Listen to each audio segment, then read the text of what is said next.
I'm Jack Heath, author of 400 Minutes of Danger, and this is a story called Iron Willed. Before I read it to you, if you could do me a favour and hit subscribe if you haven't already, that would be awesome, because once I get to 1,000 subscribers, I can do these videos live. But in the meantime, here's a pre-recorded one. You have 40 minutes of air, Tax Zobel said, starting now. He attached the helmet to Iresha's exoskeleton and activated the seals around the rim. Depending on how fast and deep you breathe, of course, he added. You also have 50 minutes of battery life. Great, Iresha said. Those extra 10 minutes when I have power but no air might come in handy. She always made jokes when she was nervous. Zobel didn't laugh. He was checking the helicopter's flight path over the ocean on a wall screen. Iresha sat down. I hate spacesuits, she grumbled. It's not a spacesuit, Zobel said, without looking away from the screen. It keeps pressure out, not in. It's the exact opposite of a spacesuit. You know what I mean. She gestured at the exoskeleton. Boots, gloves, faceplate. I feel like a walking tank. She was exaggerating. The material was much lighter and more flexible than she had expected, which made her think it wouldn't offer enough protection. She would be crushed by the massive forces below, or she would freeze to death, or run out of air. Zobel raised an eyebrow.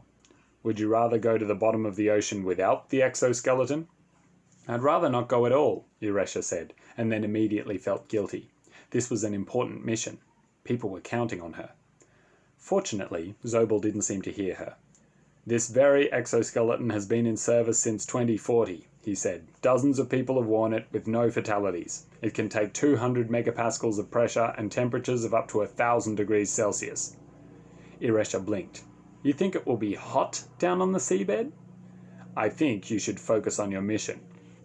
Iresha stared out the window of the helicopter.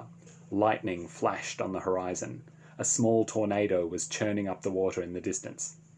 What's that island? She asked, pointing. It was a mountainous peak surrounded by forest. A colosseum-like ruin stood at the base, wreathed in mist. Artificial landmass, built by a madman, Zobel said. He's long dead. The island has no bearing on your current mission. Except as a rescue site if this all goes horribly wrong, Iresha thought. She prodded the screen wrapped around her wrist, marking the island's location on her map.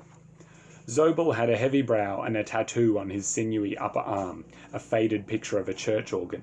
She'd only met him twice before. The first time had been when he came to her school, reviewed her test scores, and declared her a perfect candidate for the high-value minerals diving program. The second time had been in training when he had taken her through the features of her wrist screen and her heads-up display, or HUD. In these two meetings, Iresha had decided that Zobel was humorless and very old-fashioned. He would not tolerate questions about the government's methods, and he was the only adult she had met who still shaved his chin. Iresha had been told she was lucky to have been assigned such an experienced and hard-working handler. Her feeling was that if Zobel was so great, he should be the one doing the dive. But adults tended to do non-physically demanding jobs, maintaining vehicles, designing living spaces, training recruits. The dangerous work was done mostly by kids, who had better reflexes, healed more quickly, and were less vulnerable to pressure sickness. No one called it dangerous, of course. They called it challenging. Iresha was looking forward to her 20th birthday when she could apply for some of the safer jobs. I don't know what the visibility will be like down there, Zobel said, but you should be able to find the shipwreck by its magnetic signature. Once you reach it, you'll need to take scrapings from the hull at several different points to see if it's worth hauling up. Don't we already know how much iron is in it? Yes, but we don't know how hard it will be to separate it from the carbon. Zobel shrugged. I'm not a chemist. I just do what I'm told. So should you. Iresha sighed. So I take the scrapings, then what? You transmit the data to me. The computer will tell me whether or not the ship is worth salvaging. If so, I'll lower the hooks down and you can fuse them to the hull. Then you can just disconnect the weights from your boots and swim back to the surface. I'll pick you up. Job done. Iresha ran through all the steps in her mind. Okay, she said finally. When do we reach the drop point? Zobel checked his phone. In 35 seconds, if you trust the computer. No one but Zobel would say that. Everyone else, including Iresha, had total confidence in the algorithms that controlled every aspect of life. This helicopter had no pilot. The onboard computer was connected directly to the electric motor, keeping the aircraft's speed, altitude, and direction steady despite the wind. If the clock said they would arrive in 35 seconds, they would arrive in 35 seconds. But Zobel didn't like machines. Iresha knew he used to fly planes in the Air Force. Maybe that was why he didn't trust a computer to do the job properly. "Will it hurt?" Iresha asked, trying to keep her voice as steady as she could. "The jump?" Zobel asked. "No, you won't feel a thing." The helicopter stopped so suddenly it was as if it had hit a wall. The door beeped. Zobel pushed a button and turned a handle. The door slid open, letting in the fierce wind and the freezing cold. But Iresha couldn't feel it. The exoskeleton kept it out. She couldn't even hear the thunder or the helicopter's whirling blades through the helmet. She could only hear Zobel because of the speaker built into the lining of the faceplate. "Good luck," Zobel said. "The whole world is counting on you." That was an exaggeration. Plenty of other kids were searching the ocean for iron deposits. No one was depending on Iresha specifically, but she knew the work was important. Without iron, there would be no more steel. No helicopters, no wind turbines, no railways, no tall buildings, no ambulances. It would be like going back to the 18th century. Iresha walked over to the open door. She wasn't cold, but she could sense the wind tugging at her. The tornadoes on the horizon looked closer than before. The choppy ocean roiled far, far below. Plastic debris bobbed on the surface, the chunks too small and degraded to identify. "Go," Zobel told her. Iresha didn't give herself time to overthink it. She jumped. For a moment she was weightless, and the exoskeleton really did feel like a spacesuit. Her stomach churned as she spun. She was wearing an antiemetic patch on her shoulder. Vomiting in her helmet could be fatal, but she was still nauseated by the fall. Wham! Zobel had lied to her. She did feel the landing, but it wasn't painful. It was like jumping face first onto a firm mattress. She didn't float at all. The weights in her shoes dragged her down immediately. Within seconds, she was completely submerged in the black ocean. The layer of plastic rubbish on the surface blocked out most of the daylight. Iresha touched her wrist screen, and the HUD lit up in her faceplate. It listed her current elevation, the external temperature, the exoskeleton's battery life, and the amount of air she had, all falling. The only thing rising was the pressure. 50 MPa, 60 MPa, 70 MPa. The ocean floor was too far away to see with the naked eye, but her HUD drew lines across it that made it visible. She could see underwater hills, cliffs, and deadly pits. When she reached the bottom, she would have to move carefully. One tear in the suit could kill her. She would be crushed like a grape as the water flooded in. And there it was, the shipwreck. Detecting the magnetic metals in the hull, her HUD sketched out the buckled bow, the cracked deck, and the smashed portholes. It lay on its side across a deep crack in the seabed. The crack was 2 or 3 meters wide. Hopefully Iresha wouldn't have to cross it. But she had a bigger problem. The ship looked further away than she had expected. She checked the map. Yes, it was almost a kilometre from here. She landed on the ocean floor with an inaudible thud. Mud swirled around her boots. "Zobel," she said, "you must have dropped me in the wrong place." "Say again?" His voice was distorted. The seawater muffled the signal. "The wreck is more than 900 meters away from me." "That's impossible. The currents are slow today. There's no way they should have carried you so far off course during your descent." "I'm looking right at it," Iresha said. "I'm telling you it's almost a kilometre away."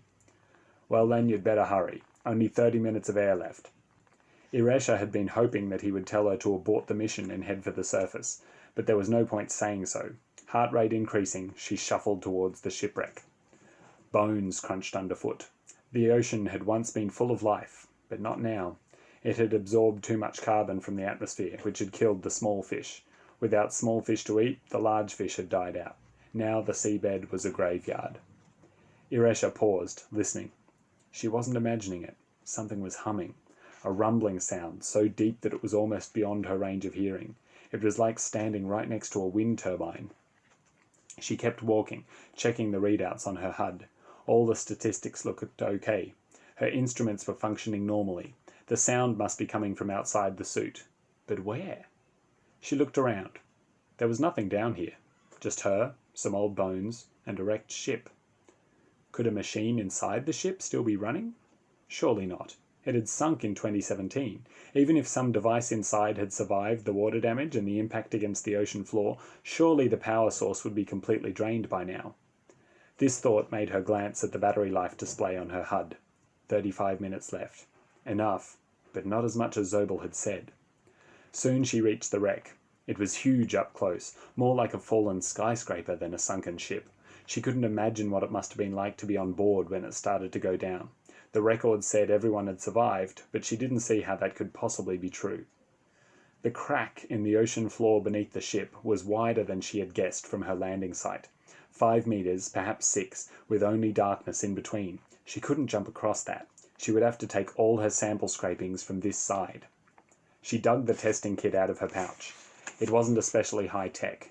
Just 2 transport panels, a simple laser, and a metal device, like a curved cheese grater with a handle. Iresha touched the side of the cruise liner.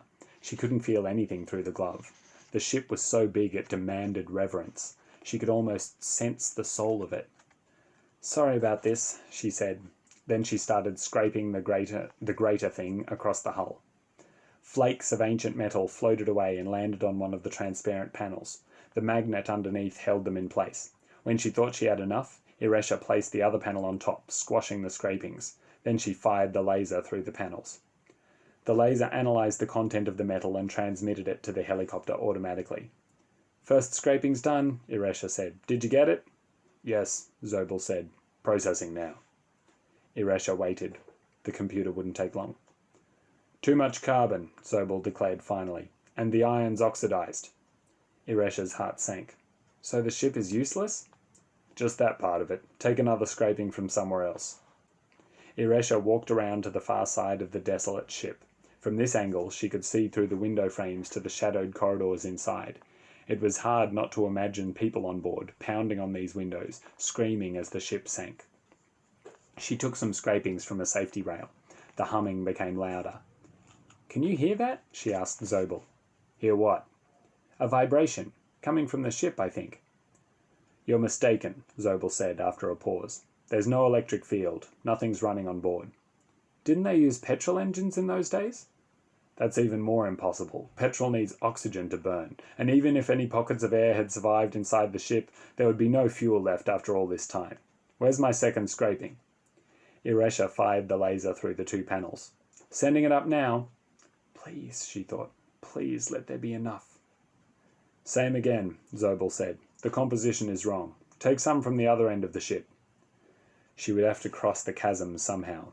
If she fell in, she might get trapped and never be seen again. Who knew how deep it was, or what lay at the bottom? "Why would the other end be different?" she asked. "The magnetic signature is very strong," Zobel said. "I'm looking at the readouts right now. There's iron down there, hundreds of tons of it." "Could it be interference from the Earth's core?" There was lots of iron inside the planet, but it was thousands of kilometers down and as hot as the sun. "No, it's closer than that. You just need to find a workable sample." Iresha peered into the chasm. She thought she could see a faint light at the bottom, but perhaps her HUD had added it. She couldn't jump the gap, but the ship lay across the chasm. If she went inside the ship, she could walk from one end to the other, using it as a bridge. "I'm going inside the wreck," she said. "We may lose radio contact." "Understood," Zobel said. "Be careful. You have less than 20 minutes of air left, and removing the weights from your shoes won't do you any good if you get stuck in there." "I'm all too aware of that," Iresha said. She clambered through one of the smashed windows into the darkness. It was like stepping into a dream. The corridor was sideways, with strange objects floating through it. No doubt they had looked ordinary in 2017, but to Iresha they were a complete mystery. Her exoskeleton made the corridor feel much smaller than it was. About halfway along the length of the ship, she stopped to take another scraping. The walls were made of metal. Maybe this was where the iron reading was coming from. "Iresha," Zobel said, his voice even more muffled than before. "The ship is in the wrong place." "I noticed. Cruise liners are supposed to go on top of the sea." "This is serious. The helicopter didn't drop you off at the wrong coordinates, and the currents didn't take you off course. The ship has moved since we scanned it last month." A chill ran up her spine. "How?" "I think the vibrations are—" The signal was too garbled to hear the rest of what Zobel said. "I didn't catch that," Iresha said. "Can you repeat?" Zobel kept talking as though he couldn't hear her. Iresha strained to understand the muffled words, but it was hopeless. She was on her own. Iresha kept walking up the gloomy, lopsided corridor. The ship had moved, and Zobel thought this was somehow connected to the vibrations. What did that mean? The answer came to her as the hum grew to a deep rumble like distant thunder. It wasn't the boat that had moved. It was the ground beneath it, and that ground was still moving. The oceanic plates were diverging. She was in the middle of an undersea quake. The heart rate monitor in Iresha's HUD accelerated and turned red. She dropped the scraping equipment and tried to run through the water. This was why the chasm was wider than she had initially thought. It was opening, and if it opened far enough, it could swallow the ship whole. Iresha moved quickly up the corridor, looking for a way out, but all the doors had rusted shut. Her HUD was worse than useless, sketching outlines all over her faceplate, but not indicating which squares were doors or windows. The software had been designed for open water, not a ship's interior. The rumbling became a terrible groan as the chasm widened under the ship, putting a strain on the hull. The walls buckled and cracked around her. Iresha turned a corner and saw a way out. There was an open door at the other end of the corridor. Beyond the doorway was another broken porthole. She could crawl to safety. And then, with a ghastly shriek, the ship snapped in half. Iresha found herself tumbling backwards as the giant vessel tilted and fell, both halves plummeting into the chasm.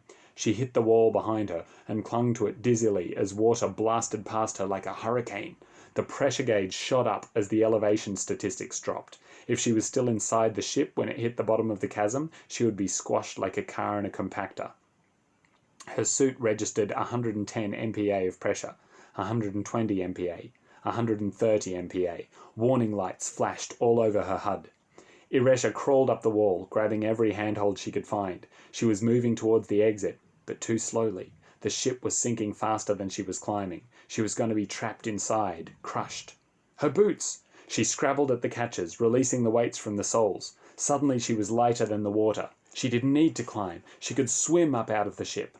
She kicked and kicked, pushing herself upwards towards the porthole, hoping a few seconds of stupidity hadn't cost her her life. The porthole got closer and closer, and then she was out. She burst out of the ship and floated in the chasm. Looking down, she watched the cruise liner drift away, making its final journey into the darkness, never to be seen again. There was no way to recover the iron inside now. It was too deep. The mission was a failure. Iresha saw the strange glow reappear in the bottom of the chasm. It flared as the ship hit it. The ship vanished like butter on a hot pan. She stared stupidly at the light for a moment, hypnotized. Then she realized how much danger she was in. This wasn't just an earthquake. This was an underwater volcano. It was about to erupt, and she was floating halfway down its mouth. The temperature gauge in her HUD was going up and up. 40 degrees Celsius, 50, 60. Soon the ocean would be boiling around her. Iresha swam upwards, desperate now. No wonder Zobel had detected a massive magnetic signature. Liquid iron was rushing up from the Earth's core, and it was about to roast her alive. Her arms and legs were tired, but she kept kicking and flailing at the water. The suit chafed against her armpits and thighs. She was breathing so heavily the faceplate kept fogging up. Even when it cleared, the visibility wasn't good. The water was full of bubbles and billowing white clouds. Her temperature gauge had reached 90 degrees now. She risked a look down and shrieked in terror. The lava was right below her, flooding towards her kicking feet like a gigantic demon. Sizzling blobs of molten rock exploded out of the darkness and shot up at her. The seawater cooled and hardened the blobs into small pillow-shaped rocks, which tumbled away to the sides of the chasm, but more white-hot liquid was right behind them. More and more rocks built up. It was as if a mountain was growing underneath her. Iresha reached the top of the chasm and kept swimming up. Everything hurt. Her muscles were screaming. Her lungs ached and she was dizzy. But if she stopped, she was dead. The molten lava would burn right through her suit, or worse, harden around it, trapping her inside an underwater mountain. Zobel was yelling in her ear, but she couldn't make out the words over the roaring volcano. Maybe he was apologizing for sending her on such a deadly mission. Suddenly, she realized she should be swimming sideways. The volcano was erupting straight up. If she could get out of the lava's way, she would be safe. She changed her trajectory, paddling to the side. A bubble of hardened lava slammed into her. It didn't connect with enough force to bruise, but Iresha felt the heat even through the suit. Another rock hit her helmet. With a faint crack, the faceplate fractured. "No!" Iresha screamed. Her HUD flickered and vanished. Hot water sprayed her face through the fracture, stinging her nose and lips. Her helmet filled with steam. She couldn't see. She couldn't breathe. Hot rocks were slamming into her constantly now, carrying her higher. It was no use trying to swim. The water was evaporating around her, and she couldn't even tell which direction she should be swimming in. The pile of rocks carried her up and up until, splash, she was out of the water. The eruption had breached the surface. Iresha found herself rolling down the side of a hill even as it rose out of the water. More pillow-shaped rocks cascaded past her as she tumbled and bounced down the growing slope and splashed back down into the water, which suddenly wasn't very deep. Through her cracked faceplate, she saw that she was in the shallows of a stony beach, a beach attached to an island which hadn't been there only minutes ago. An enormous black cloud billowed above the mountain of warm stone. It looked like a nuclear bomb had gone off here. Iresha still couldn't breathe. She fumbled with the sides of her helmet until she found the release catches and then tore it off her head. The air was scorching hot and smelled of sulphur. She breathed it gratefully. A fine mist of dirt rained down on her hair. She kicked a rock beside her foot. If she was remembering her geology classes correctly, that was basalt, an iron-rich igneous rock. This whole island was made of it. A grin spread across her face. Zobel's helicopter hovered in the distance, just out of reach of the black cloud. She waved her arms to get his attention, and then held her helmet to her ear. The radio was still working. She could hear Zobel swearing in alarm. She momentarily felt sorry for him, an old man who got stuck with all the boring jobs, whose life had no adventure. Maybe Iresha would keep diving, even after she turned 20. "Hey," she said, pointing at the island. "Did someone order some iron?" That's the end of the story. Hope you enjoyed it. The book is 400 Minutes of Danger. Again, please subscribe. I'd love to be able to do these live. And if you're after, if you happen to be a teacher and you're using that story or indeed this video as part of a lesson plan, you can look up pillow lava and basalt and the Great Pacific Garbage Patch, which were all things that I had to research while writing that story. Okay, the end. Thanks for watching.